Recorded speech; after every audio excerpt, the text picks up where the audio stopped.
Y en temas de movilidad, ¿conoce usted cuál es la ruta que van a tomar los autobuses de doble piso de la línea 7 del Metrobús? Lo invitamos a conocerla.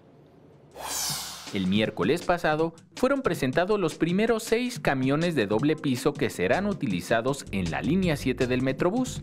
Pero ¿sabe usted cuál será la ruta que recorrerán estos buses estilo inglés? La línea 7 del Metrobús ha sido trazada de la siguiente forma.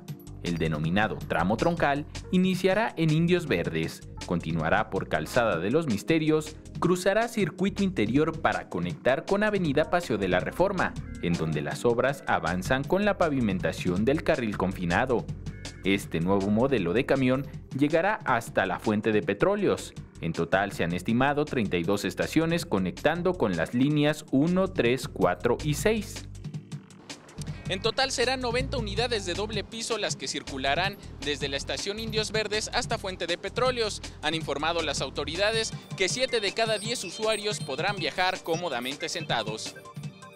Los autobuses cuentan con 8 cámaras de videovigilancia monitoreadas en tiempo real, espacios exclusivos para personas con discapacidad y mujeres, así como un espacio para perros guía.